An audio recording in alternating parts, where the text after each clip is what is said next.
Shukla group, Shukla showbiz, Shukla wealth advisory, Shukla infra, Shukla pharma, money founder વગેરે નામની 26 કંપનીઓમાં હજારો લોકોના ઇન્વેસ્ટમેન્ટના નામે કુલ 126 કરોડથી વધુ રૂપિયાની છેતરપિંડીના ગુનામાં છેલ્લા 3 વર્ષથી નાસફળતા આરોપીને ઝડપી પાડતી સુરત શહેર ક્રાઇમ બ્રાન્ચ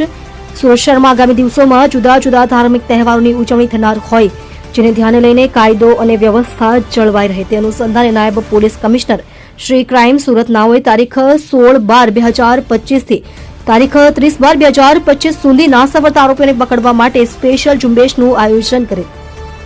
જે અન્વયે વાહન ચોરી સ્કોડના અધિકારી કર્મચારીઓ આવા નાસફળતા આરોપીઓને પકડવા માટે વર્કઆઉટમાં હતા. દરમિયાન ટેકનિકલ સર્વેલન્સ અને હ્યુમન સોર્સિસના આધારે મળેલ ચોક્કસ બાતમી હકીકતના આધારે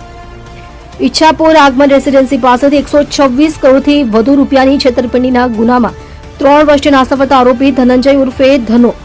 ભીખુભાઈ બારડને ઝડપી પાડી કાયદેસરની કાર્યવાહી કરેલ છે.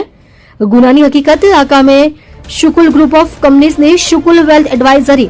અને શુકુલ વેલ્થ ક્રિએટર એલએલપી કંપનીના અધ્યક્ષ પ્રોપરાઇટર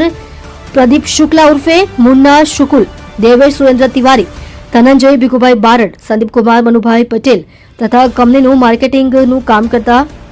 વિમલભાઈ ઈશ્વરભાઈ પંચાલ, મયુરભાઈ ઘનશ્યામભાઈ નાવડિયા અને હેપ્પી કિશોરભાઈ કાનાણી નાઓએ ભેગા મળી ગુનાહિત કાવતરું રચી પોતાના કાવતરાના ભાગ સ્વરૂપે છેતરપિંડી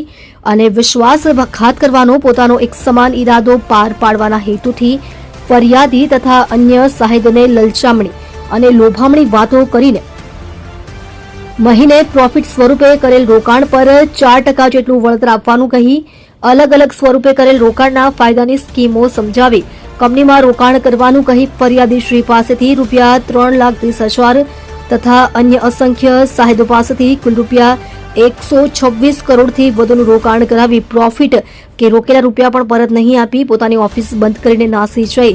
ગુનો કરેલ જે બાબતે સુરત શહેર ડીસીબી પોલીસ સ્ટેશનમાં ગુનો રજીસ્ટર થયેલ અને આગળની તપાસ ઇકો સેલ દ્વારા હાથ ધરવામાં આવે.